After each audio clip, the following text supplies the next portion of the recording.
se concentrer sur le débat. Je vous le dis, je suis là pour choquer. Si tu me dis que Rudy Garcia, il a le niveau pour entraîner le Napoli, alors Balerdi, il a le niveau pour jouer au Real Madrid. Rodrigo, sa hype, elle a duré, quoi, 2 matchs la saison dernière. Mbappé, aujourd'hui, il est plus populaire que l'équipe de France et que Didier Deschamps. Mbappé, demain, il monte au créneau. Il dit Deschamps, c'est une pompe. Il faut un changement d'entraîneur. T'es sûr que 48 heures après Deschamps, il va sauter. Mais je sais pas con Dédé. Que Laurenti pense que le mec, il dépense 1 euro, il meurt. Je suis allé me faire la compil que ça parti. La compil a duré 2 minutes, il n'y avait pas grand chose. C'est souvent les 3 bonnes tacles qui revenaient, je me suis dit attends, il y a que ça dans la compil. Guardiola, meilleur coach de l'histoire. C'est même pas le meilleur coach de l'histoire du Barça. Il faut arrêter avec Payet, c'est un grand joueur. Alex Ferguson, c'est juste un Giroud qui a eu beaucoup de moyens. C'est pour ça qu'il a réussi. Pendant des années, on se faisait dérouiller à chaque gros match. Ça fait penser à Rudy Garcia. Le match, il va débuter. Les 11 sur le terrain, ils vont se caguer dessus. On va sortir les popcorn, on va observer tout ça. On va tous mourir. Moi, j'y crois pas. On va se faire éliminer comme des putes. J'en suis sûr. J'ai déjà tout prévu. Le paquet de mouchoirs. Je veux pas avoir ça. Si t'enlèves le championnat anglais, allemand, espagnol, italien, portugais, lituanien, la Ligue 1, c'est le meilleur championnat européen. Mbappé, c'est un remplisseur de brouettes. Par contre, quand il faut aller trousser les grosses équipes, malheureusement, c'est lui qui se fait remplir.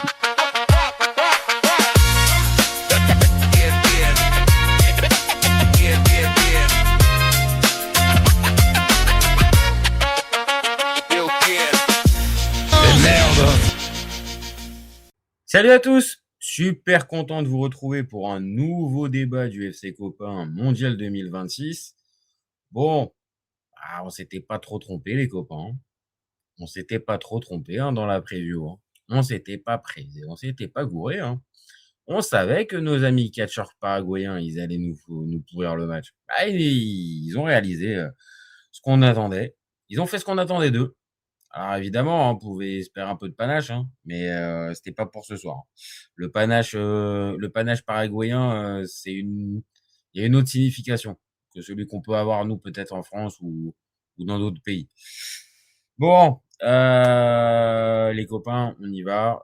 Vous commentez, vous likez, vous partagez, vous me dites vos tops, vos flops. Je pense qu'il va y avoir pas mal de flops paraguayens, je pense. Mais il y en a peut-être aussi dans l'équipe de France. On va parler de Deschamps, on va parler du quart de finale. Maintenant, ça y est, c'est officiel. Face au Maroc, on s'y attendait. On s'y attendait un peu, mais voilà. On va se projeter un peu dessus. Et puis, on va parler un peu du jeu de l'équipe de France, de ce qui s'est passé ou de ce qui s'est pas passé. Voilà. Donc allez-y, je compte sur vous. Si vous êtes là, c'est tant mieux. C'est plus sympa de faire le débat avec vous. Si vous n'êtes pas là, c'est pas grave. Je le ferai quand même pour vous et avec plaisir. Bon, oui, toute dernière chose, si vous découvrez la chaîne, n'hésitez pas à vous abonner. On a besoin de visibilité, de force pour continuer tous ces débats jusqu'à n'importe quelle heure du jour et de la nuit. Donc allez-y les copains, c'est un petit geste pour vous et c'est un grand geste pour nous. Voilà. Bon, alors, la France renvoie les catcheurs paraguayens à Asunción. Ouais, je sais, c'est un petit peu dur comme titre. Ok, mais pour moi, je suis désolé, mais cette équipe du Paraguay 2026 inscrite à la Coupe du Monde de football, en fait, je pense qu'on s'est gouré. Je pense que c'était l'équipe nationale de catch. Voire même peut-être de MMA à certains moments. Je sais pas, mais vraiment, pour moi, ils jouent pas au foot. Enfin, je vais me répéter, je me répète depuis leur match infâme contre l'Allemagne lundi dernier, où ils ont été de la même veine que ce soir, en fait. C'est-à-dire que là, en fait, ça va peut-être plus sauter aux yeux du grand public français. Ouais, je vais boire un petit coup d'eau. Faire du bien.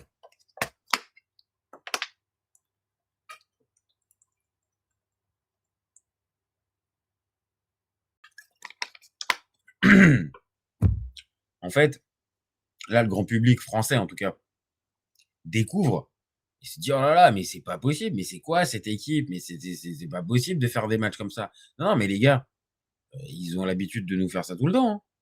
Si vous avez, alors, je peux comprendre, et vous avez bien fait peut-être, de pas regarder leur match du premier tour, mais c'était exactement la même chose, sauf contre les États-Unis où ils se sont fait exploser d'entrée. Voilà, c'est le seul match différent un petit peu. Et vu qu'en fait ils avaient été menés très rapidement pendant ce match, on n'avait pas pu vraiment voir le côté vicieux, rigoureux et minimaliste, voire négatif de cette équipe. Mais le match contre la Turquie, ils marquent à la première minute. Je vous laisse deviner ce qu'ils ont fait tout le match, exactement pareil que ce soir. Contre l'Australie, un match nul qualifiait les deux équipes. Donc autant vous dire que les Paraguayens, c'est pas eux qui ont été essayés d'aller chercher de marquer un but. Et puis contre l'Allemagne, oui, là ça a sauté un peu aux yeux de tout le monde parce que c'était match à élimination directe. Mais en fait, ils savent faire que ça en fait. Et c'est pas être rageux. Moi, j'explique tout de suite pour ceux qui découvrent. Je suis pas supporter de l'équipe de France. Et alors là, j'ai jamais été supporter de l'équipe de France, mais très très très loin de là. Donc là, vous pouvez pas vous dire ah ouais, Jaja, en fait, il est un peu patriotique, il aime l'équipe. Non, non, franchement, je m'en fous. Les Bleus, franchement, ils peuvent faire sortir au prochain tour. Je serais le plus heureux. Donc vraiment, je vous le dis, j'ai pas d'affect particulier. Par contre, là, ce soir, d'un point de vue extérieur, non, mais 100 000 fois, je veux que les Bleus y passent. 100 000 fois. Et ils méritent. Et ils méritent. Parce qu'au moins, eux, ils ont joué au football. Ça paraît bête, ce que je raconte. Vous allez vous dire, ouais, peut-être qu'il en rajoute. Non, non, mais en fait, ils ont joué au foot. En fait, ils ont joué, essayé de marquer un but.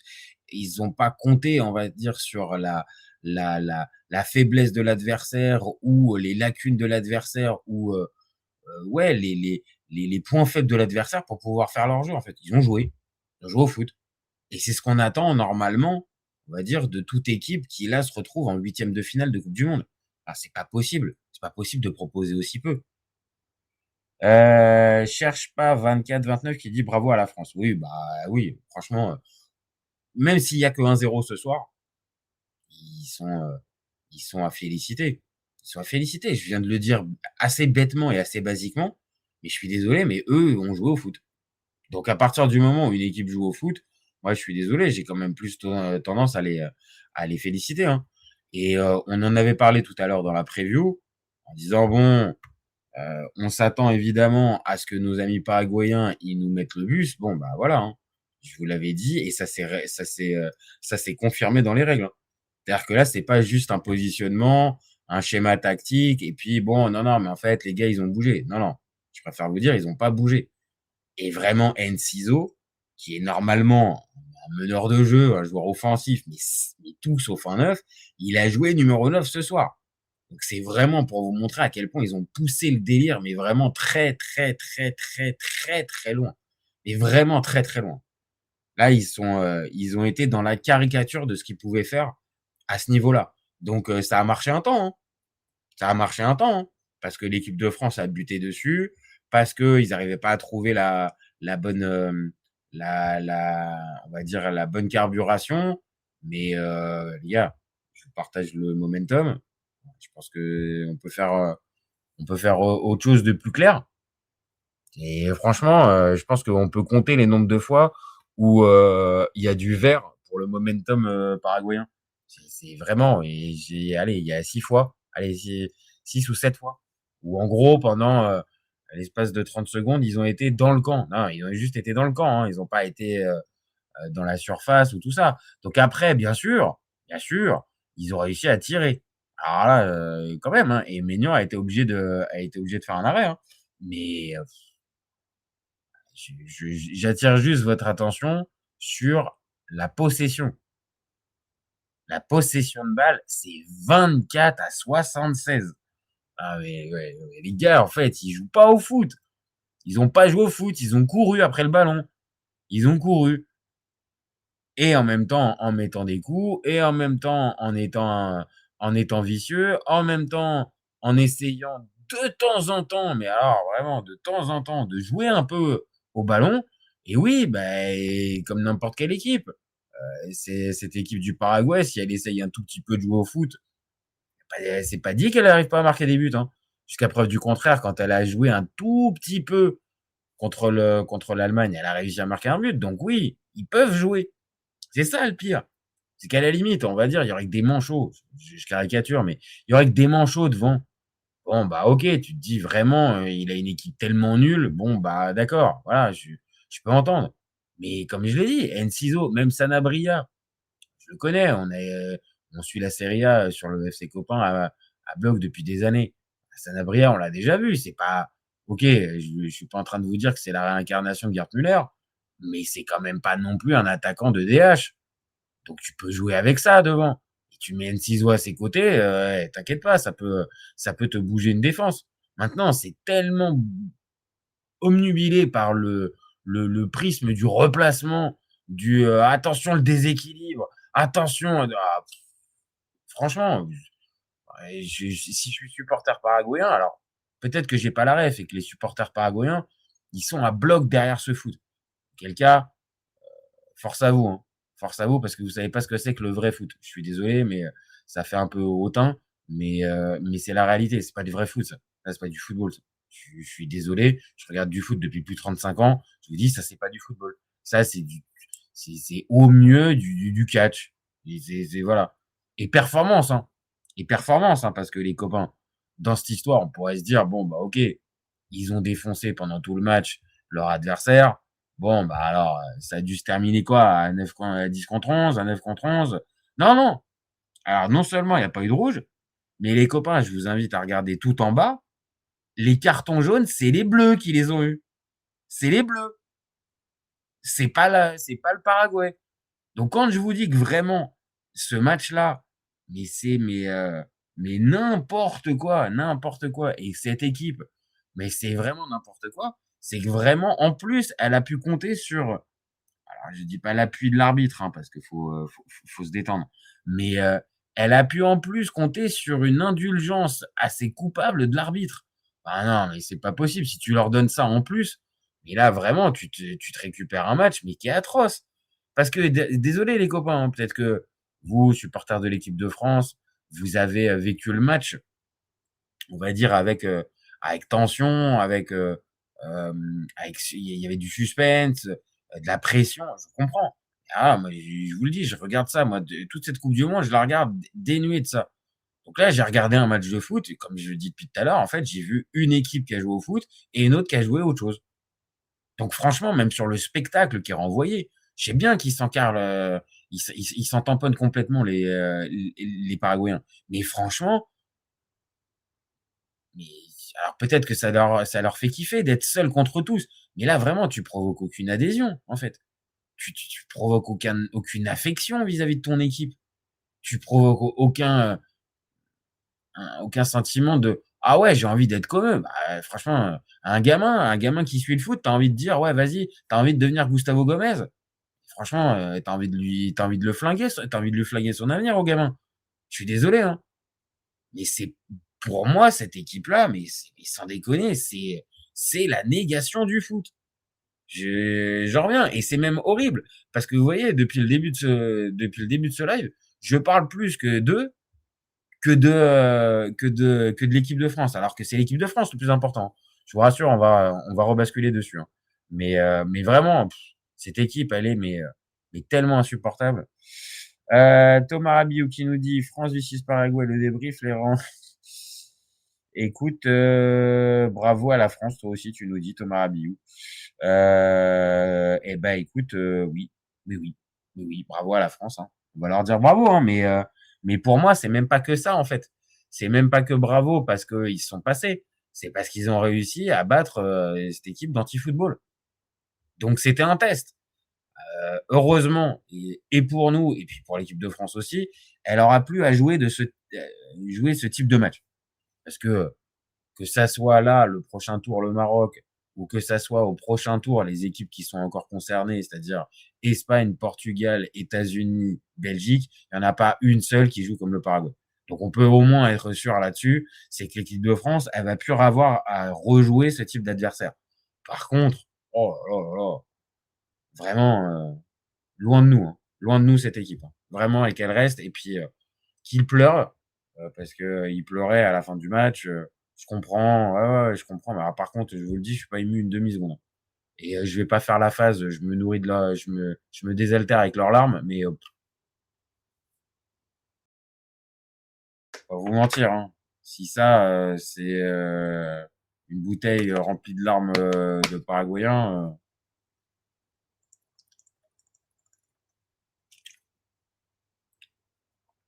c'est un petit côté amer. Non, bon, plus sérieusement, vraiment cette équipe horrible. Bon, maintenant concentrons-nous un peu sur les Bleus parce que bon, les catcheurs c'est cool, mais nous on s'intéresse au foot, on s'intéresse pas au catch.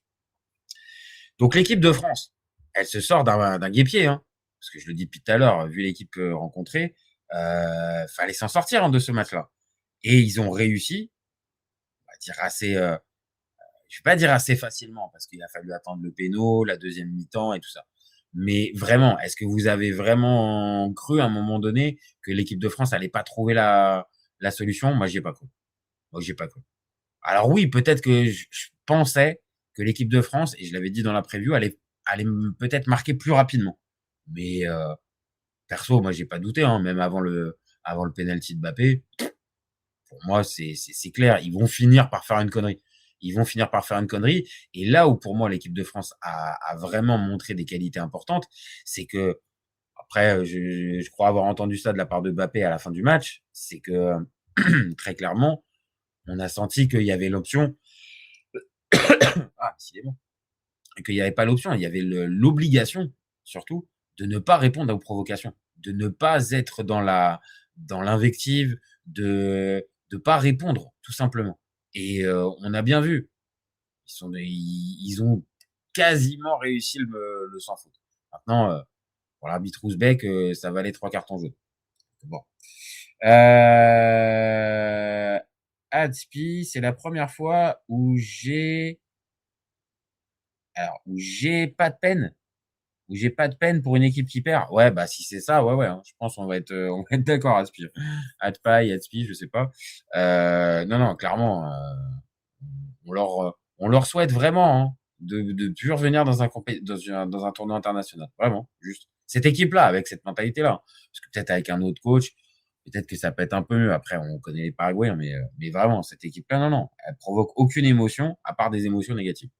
Donc, je suis d'accord avec toi, Spy. Maintenant, oui, l'équipe de France, elle tombe pas dans le piège. Elle tombe pas dans ce piège. Elle est patiente. Alors oui, par contre, c'est évident, les enseignements à tirer, par exemple, sur le côté défensif, bon, bah, là, t'as rien vu, quoi. Parce que très clairement, c'est pas avec ce que nous a proposé le Paraguay que tu pouvais vraiment juger les Upamecano, Saliba, Digne, voire même Koundé. Voilà. Ils sont venus trois fois en 90 minutes, juste dans le camp. C'est même pas dans la surface, 3 fois dans le camp.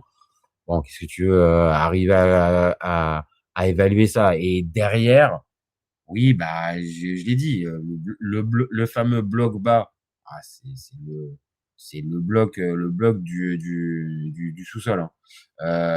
Donc le bloc bas du Paraguay, est-ce qu'on peut véritablement se dire, ah ouais, bah, l'équipe de France, il a fallu s'en remettre un penalty pour arriver à marquer? Honnêtement, je tomberai pas là-dessus. Et pourtant, je suis généralement assez sévère sur l'équipe de France. Mais là, ce soir, vraiment, plus que d'habitude, là, ce soir, il y a juste la victoire à prendre. Il y a juste ça. Contre les Paraguayens, il y a rien d'autre. Il y a rien d'autre à espérer. Bien sûr, je peux comprendre, si vous êtes supporter de l'équipe de France, que vous espérez que l'équipe de France produise du jeu, fasse un match abouti, maîtrise son sujet. Bien sûr, je comprends, comme n'importe quel supporter. Mais par contre, d'un point de vue juste extérieur, je vous dis, là, ce soir, l'important, c'est basique, hein, mais c'était juste la qualif. C'était juste la qualif. Parce que de toute façon, je l'ai dit, dans les prochaines équipes, s'il y a prochaines équipes, ou même la prochaine équipe que la France va jouer, ça va être autre chose. Ça va être un tout autre programme. Donc c'est pour ça. Là, ce soir, on pourrait être exigeant et demander plus au niveau du contenu et de se dire, ah, quand même, face à un bloc bas, ils auraient pu déverrouiller ça différemment d'un péno, différemment de la deuxième mi-temps. Ouais, d'accord. Ok. Maintenant, je vous dis, hormis les États-Unis, sur un match un peu lunaire, sur lesquels les Paraguayens sont vraiment passés complètement à côté, toutes les équipes, alors ils n'ont pas joué tout le monde, hein, mais toutes les équipes qu'ils ont pu jouer, et l'Allemagne, c'est pas non plus les premiers venus. C'était pas la meilleure Allemagne, je vous l'accorde, mais c'était pas non plus les premiers venus. Ils ont réussi à les faire tomber. Donc là, ce soir, tu remportes le match. Tu vas pas jusqu'au prolongue. Parce que c'était ça leur rêve. C'était d'amener l'équipe de France en prolongation et de continuer à les faire perdre de l'énergie, de la fatigue, de l'influx et tout ça. Donc, tu as réussi à ça. On peut peut-être juste dire que dans cette histoire, Deschamps, il aurait pu faire un peu plus tourner. Voilà, c'est ça que je vois un peu. Il a fait que 2 changements sur la rencontre. Bon, il y aurait peut-être eu moyen, vu le match, peut-être de faire tourner un peu plus et de donner un peu plus de temps de jeu aux gars. Mais de l'autre, voilà, il a fait confiance globalement à ce 11-là et donc à ces 13-là. Et puis bon, Désiré Doué, c'est celui qui obtient le péno, hein. Donc bon, forcément, ça peut accréditer la bonne lecture du match de Deschamps, même si je reste persuadé, les copains, que pour moi, c'est Doué qui doit démarrer et Barcola qui doit rentrer. Mais ça, c'est ma vision du truc, hein. Mais oui, est-ce que Deschamps, qu'est-ce qu'on peut lui dire? Je pose la question, qu'est-ce qu'on en pense de son coaching? Ah, il est pas mauvais. On va pas se mentir. Il est pas mauvais. Il a réussi à amener la qualif. Maintenant, oui, on s'est pas régalé. On s'est pas régalé et peut-être qu'avec un peu plus de changements, offensifs, ou même juste peut-être le profil d'un Jules Koundé, je l'avais dit en preview, c'est quoi l'intérêt de mettre Jules Koundé pour un match où de toute façon l'équipe en face, ça va jamais attaquer en fait. Autant t'ajouter une solution de plus avec un gars peut-être capable de se projeter, avec une bonne qualité de centre comme Gusto, ou voire même comme Zaïre Emery, qui continue à passer la compétition sans jouer. Bon, ok, je comprends, hein, que c'est l'esprit de groupe, et puis de toute façon, Deschamps, là, il s'en tape un peu, il est en fin de contrat, donc ok, mais je trouve que ça manquait peut-être, si on veut faire la fine bouche, parce que encore une fois, le plus important, c'était de se qualifier. Mais si on fait la fine bouche, ouais, peut-être un manque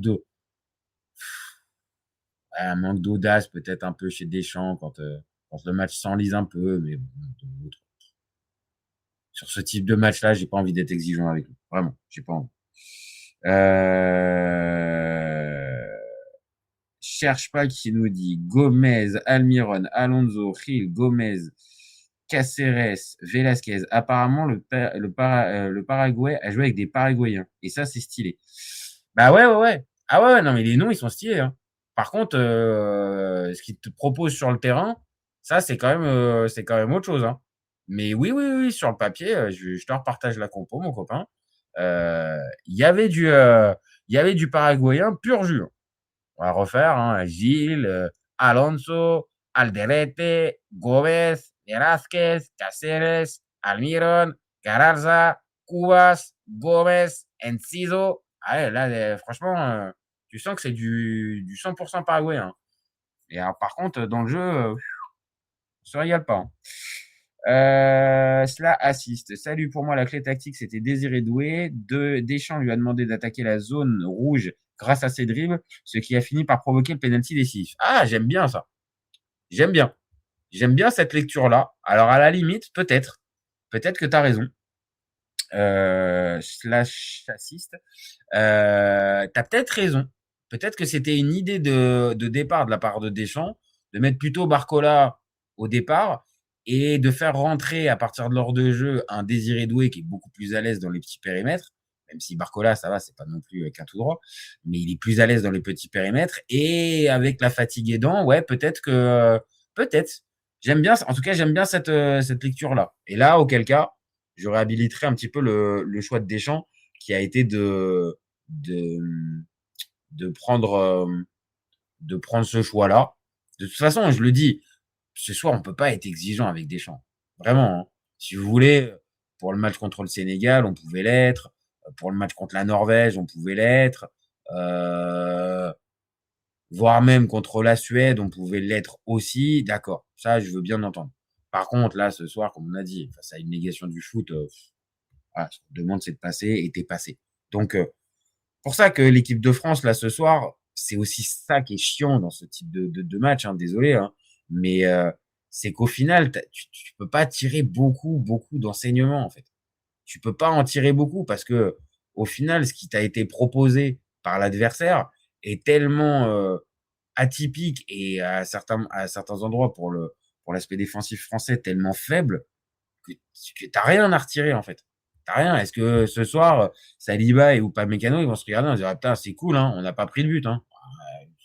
Franchement vu ce qui s'était passé, le contraire m'aurait étonné en fait. Donc voilà, maintenant faut passer. Faut pas minimiser, comme on dit très souvent dans cette compétition-là. Quand tu passes un tour, peu importe l'adversaire, peu importe tout ça, ça reste quand même une performance qui est importante et qui est pas à minimiser. Donc là, ce soir, oui, sur le papier, l'équipe en face, elle est moins forte. Oui, l'équipe en face, en plus, elle joue pas au foot. Donc oui, il y avait de fortes chances pour que les Bleus passent. Maintenant, on l'a dit, ils auraient pu tomber comme l'Allemagne dans un match bourbier avec, ils se prennent un but, il se retrouve avec une équipe qui tient et qui est en train de réaliser l'exploit de sa life. Ça aurait pu. Ça aurait pu. Donc, c'est pour ça qu'il faut pas minimiser en balayant juste d'un revers de main en disant, bon, ça va, ça va. C'était juste le Paraguay. C'était pas si impressionnant. Ouais, d'accord. Pas de problème. Je vous entends. J'entends ceux qui vont dire ça et qui vont minimiser. Par contre, je le dis, ça vaut ce que ça vaut, mais l'Allemagne de tour d'avant, tombé dans le piège. Donc, pas sous-estimer ce qu'a fait l'équipe de France. Maintenant, je l'ai dit, il va falloir vite se positionner sur la suite. Parce que c'est la suite qui nous intéresse. Parce que là, je vais pas vous mentir, les copains. La suite, ce qui va se passer jeudi soir, moi, j'ai envie de voir ça. Hein. J'ai envie de voir ce qui va se passer jeudi soir. Donc, bien sûr que là encore, la France, elle va être favorite sur le papier. Parce qu'il y a déjà eu 2022, donc forcément, on se rappelle tous de ce qui s'est passé en 2022, donc forcément, l'équipe de France va être favorite pour ce match-là. Par contre, ce qu'on voit du Maroc sur cette Coupe du Monde me semble supérieur à ce qu'on avait vu pour le Maroc en 2022 au moment où le Maroc affrontait la France. Je trouve que l'équipe marocaine est plus équilibrée, avec du talent supplémentaire à plusieurs postes importants, que le coach a fait l'alchimie avec les anciens et les nouveaux arrivés. Lui a déjà mis sa patte tactique sur l'équipe. Vraiment, ce match-là, peut-être que la France va être favori, allez, on va dire à 60-40. Je pense qu'on va être sur un 60-40. C'est-à-dire que il y a plus de chances pour que la France l'emporte. J'irai pas plus qu'un 60-40. Allez, 65-35 maxi bout du monde. Mais oui, ce match-là, il va être sacrément intéressant et sacrément important parce que c'est une place dans le dernier carré. Puis c'est une revanche. On le dit aussi, il y a de la qualité dans les deux équipes. Puis les copains, je te dis que là, normalement, on va voir un match de foot. Là. Je suis désolé, hein, ça revient comme un fil rouge à chaque fois, mais on va avoir deux équipes qui vont jouer au ballon, quoi. Donc, pour moi, ça me hype.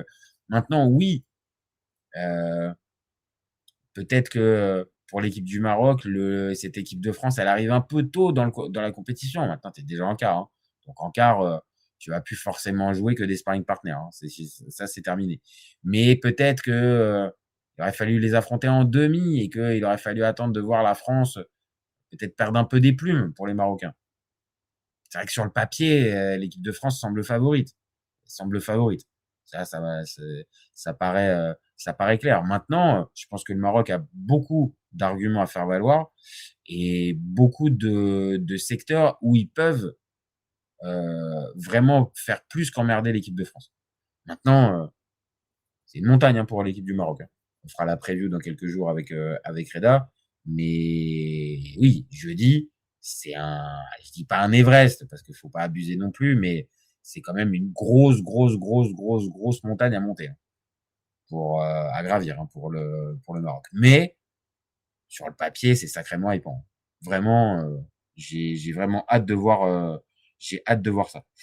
Cherche pas qui nous dit, allez le Maroc, tapez les SVP. Écoute, je pense que les Marocains vont être déjà motivés, mon copain. Hein.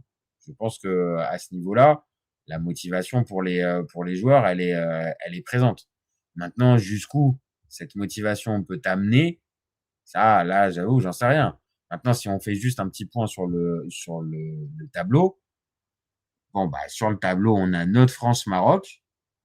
Et derrière, le vainqueur de ce fameux match-là affrontera le vainqueur, une des équipes entre Portugal, Espagne, États-Unis, Belgique. Je vous cache pas que je pense qu'il y a plus de chances qu'on retrouve soit le Portugal, soit l'Espagne en demi-finale. Mais il y a la perspective, encore une fois, d'avoir de sacrés matchs pour cette fin de Coupe du Monde. Maintenant, attention, l'état physique des deux équipes là entre la France et le Maroc. N'oubliez pas que la France a joué 30 minutes de moins que le Maroc depuis le début de la compétition, parce qu'ils ont pas fait de prolongation, à la différence du Maroc qui a été jusqu'en prolongation. Côté blessé, il y a pour l'instant qu'un seul blessé, moi que je vois côté équipe de France, c'est Tchouaméni qui était absent aujourd'hui. Et normalement, on nous dit que c'est pour 4-5 jours, donc il y a des chances pour qu'il soit de retour contre le Maroc. Là où le Maroc a perdu gros aujourd'hui. Le Maroc a perdu gros en perdant Saïbari. Donc, ça va être aussi à évaluer dans les chances marocaines et dans les possibilités vraiment tactico-techniques du Maroc. Parce que Saïbari on fire, comme on l'a depuis le début de la compétition, et Raimi, une petite différence, les copains. Une petite diff. Hein. Je dis pas que Raimi est forcément une pipe. Hein. Je dis juste que sur ce qu'on a vu de Saïbari depuis le début de la Coupe du Monde, il n'y a pas de débat, c'est au-dessus. Hein. C'est au-dessus. Donc, forcément, ça va être à scruter d'un œil. Maintenant, dans l'ensemble, je le dis, ce match, il paraît quand même équilibré et on peut avoir, oui, un exploit marocain. Hein. C'est pas interdit. Là, on est autant sur le France-Paraguay. Il fallait vraiment un sacré concours de circonstances pour voir le Paraguay sortir de l'équipe de France. Autant là, de jeudi soir, le Maroc, c'est pas interdit, les copains. Hein. C'est pas du tout interdit. Hein.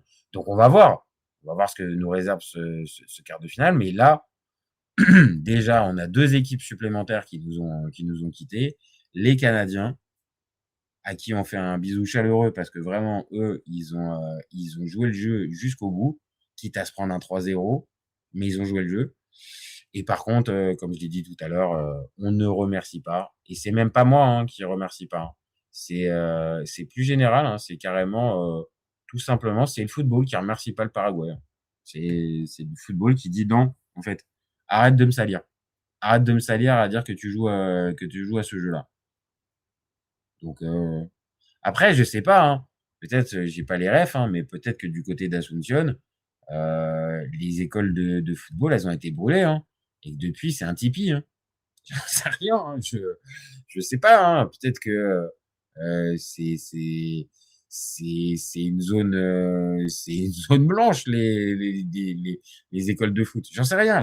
Mais vraiment, sans déconner, quelle fatigue cette équipe. Oh, quelle fatigue.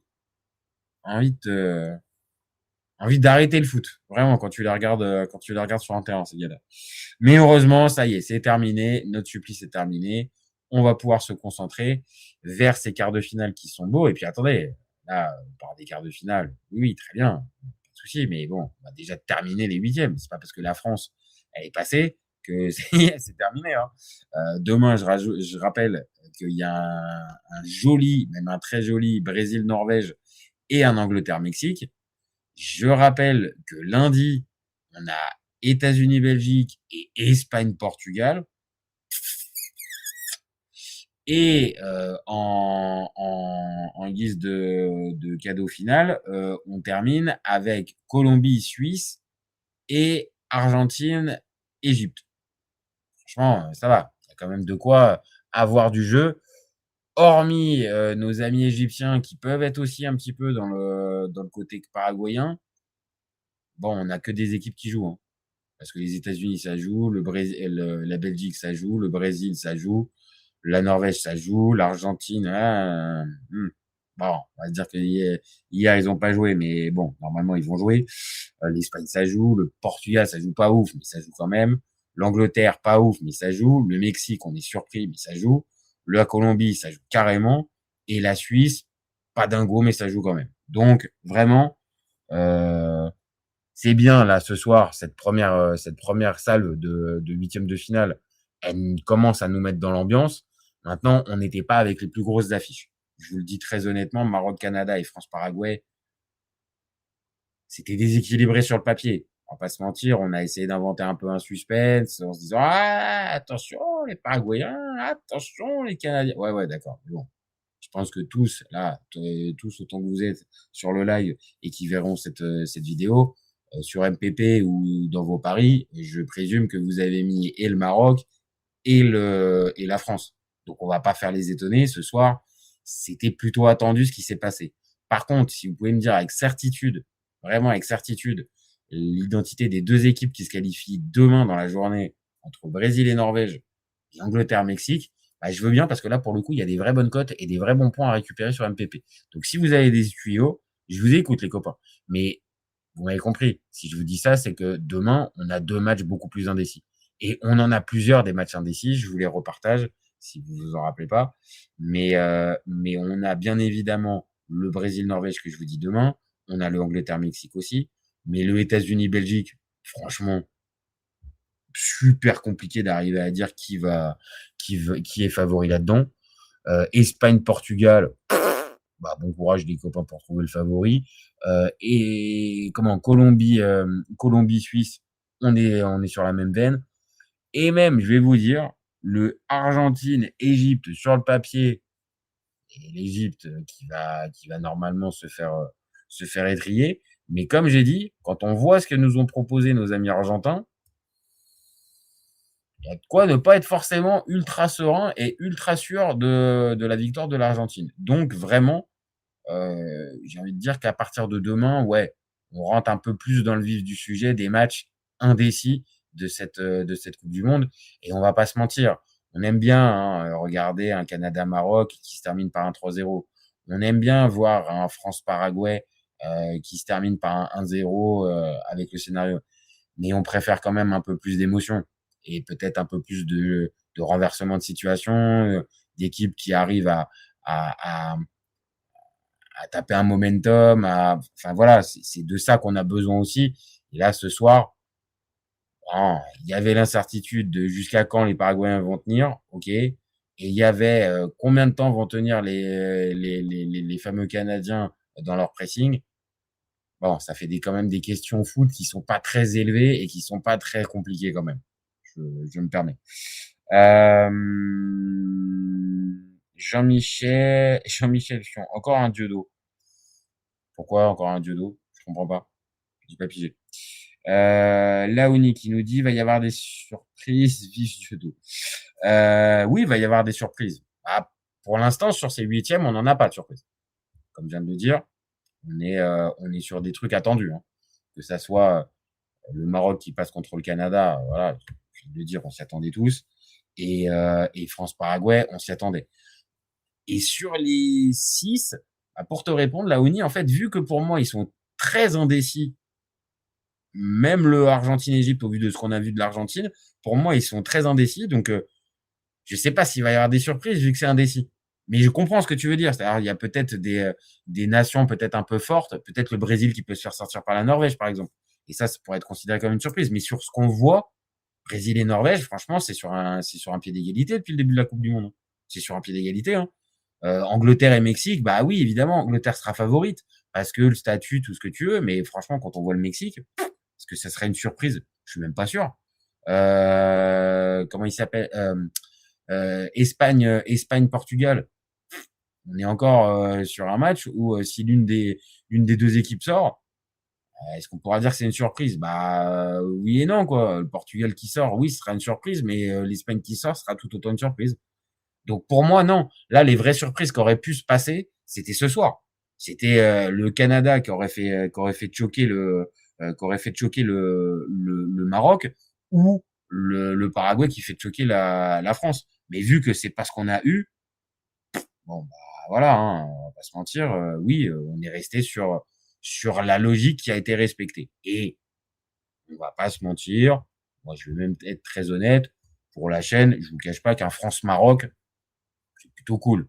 Mais même au-delà de la chaîne, au-delà de tout ça, la perspective de revoir un France-Maroc décisif en Coupe du Monde, match coup près, et là pour une place dans le dernier carré, franchement, j'ai envie. J'ai envie. Vraiment, ça donne envie. Donc oui, il va sûrement y avoir des équipes peut-être plus huppées qui peuvent tomber. Je pense notamment à l'Angleterre. L'Angleterre, demain, il y a intérêt vraiment qu'ils élèvent le niveau.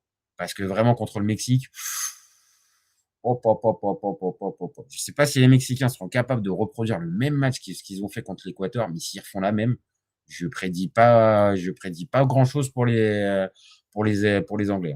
Mais bon, on verra. Peut-être qu'eux aussi ont pris confiance. Je cherche pas qui nous dit Norvège-Mexique. Norvège-Mexique. Oui, bah, ça peut être deux des surprises sur le papier demain. Mais si vous avez regardé les matchs, et j'en doute pas, les copains, en tout cas, moi, je les ai regardés, sur ce qu'on a vu depuis le début de la compète. Franchement, si vous me dites que les Mexicains et les Norvégiens sortent, et les Anglais et les Brésiliens, je vous dirais pas que c'est une dinguerie. Véritablement pas. Donc, on va voir, on va attendre bien ça gentiment demain. On va faire les previews de ces petits matchs demain dans le courant de la journée.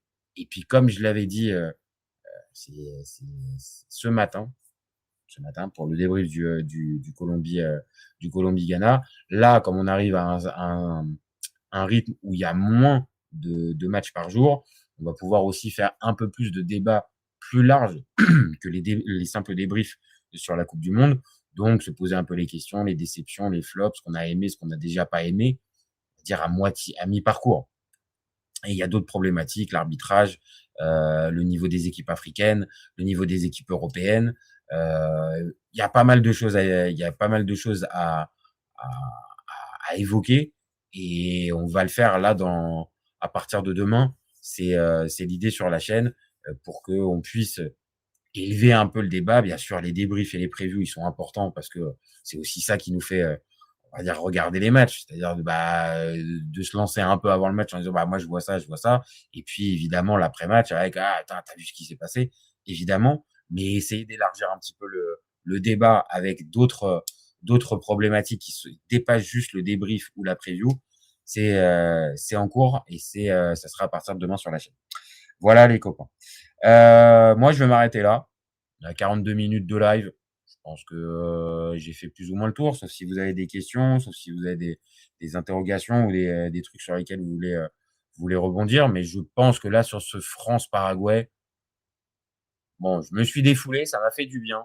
Ça m'a fait du bien de lâcher un peu le tout définitivement sur les Paraguayens. Et puis, vu que je sais qu'ils reviendront plus, bon, ça va mieux. Ça va un peu mieux. Mais voilà, passer la blague.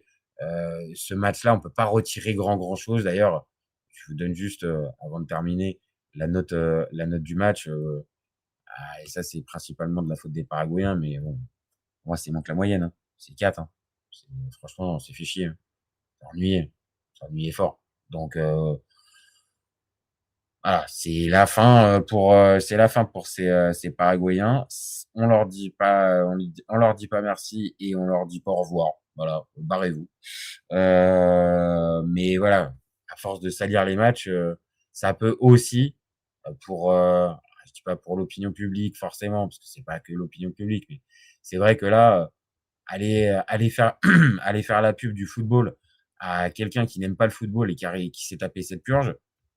Bon, je sais bien qu'on n'est pas obligé d'aller convaincre tout le monde et tout ça, bien sûr, mais c'est toujours aussi un peu plus agréable, peut-être, d'arriver à partager des trucs avec des personnes qui sont pas connaisseuses et de leur amener, on va dire, un petit peu de matière foot, et de transmettre un petit peu. Qu'est-ce que tu veux transmettre? Franchement, à part juste du dégoût, il n'y a pas grand-chose à transmettre ce soir. Donc, vraiment, on leur dit pas merci, mais on félicite les Bleus parce qu'ils sont pas tombés dans le piège, et que malgré l'arbitrage qui était vraiment pas bon du tout, malgré les 3 cartons pris, malgré les 0 cartons pour nos amis paraguayens, ils ont tenu le truc, ils ont pas fait les 120 minutes, ça s'est terminé en 90, Et honnêtement, ils ont mérité totalement de remporter ce match et d'aller en quart de finale. Donc bravo aux Bleus. C'est pas minimisé. C'est pas forcément que contre des brouettes. Tu vois, je te fais une petite dédicace, mon copain Laouni. Ok, c'est peut-être des brouettes à droite, à gauche, peut-être que c'est pas les meilleurs joueurs, mais faut les marquer les pions, faut se qualifier, faut passer les tours, et c'est ce que fait pour l'instant l'équipe de France. Je le répète, je suis pas fan de l'équipe de France, donc c'est pas un supporter qui parle. Je dis juste de l'extérieur que l'équipe de France, pour l'instant, donne l'impression peut-être de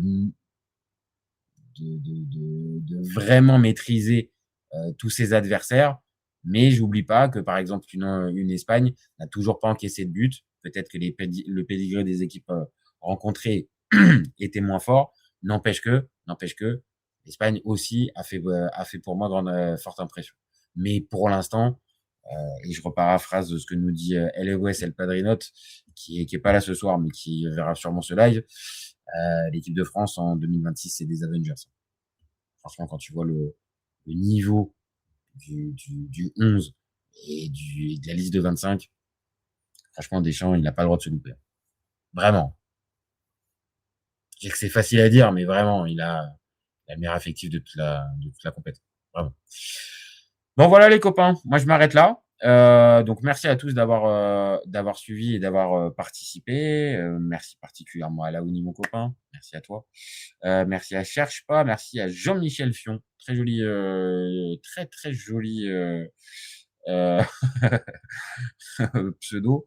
Merci à Slash Assist, merci à Adspy et merci à Thomas Rabiou d'avoir participé. Toujours plus sympa, comme je dis, de faire le débat avec vous. C'est toujours plus interactif et au moins ça permet d'avoir à certains moments des éclairages que j'avais pas. Donc merci à vous. Le live va être dispo en replay dans quelques minutes sur la chaîne. N'hésitez pas à commenter, à liker ou à partager. Même après la publication, on répond aux meilleurs commentaires. Le podcast, le replay va être aussi disponible en podcast, donc sur toutes les plateformes type Deezer, Spotify, Apple Podcast.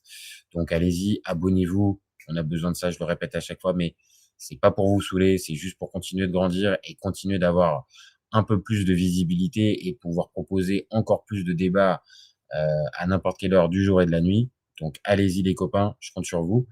Et puis si vous êtes déjà abonnés, vous savez ce que je vais vous dire. Vous gardez en tête qu'OFC Copain, on est ouvert toute l'année, encore plus pendant le Mondial 2026. Ciao, ciao les copains. Ciao, ciao.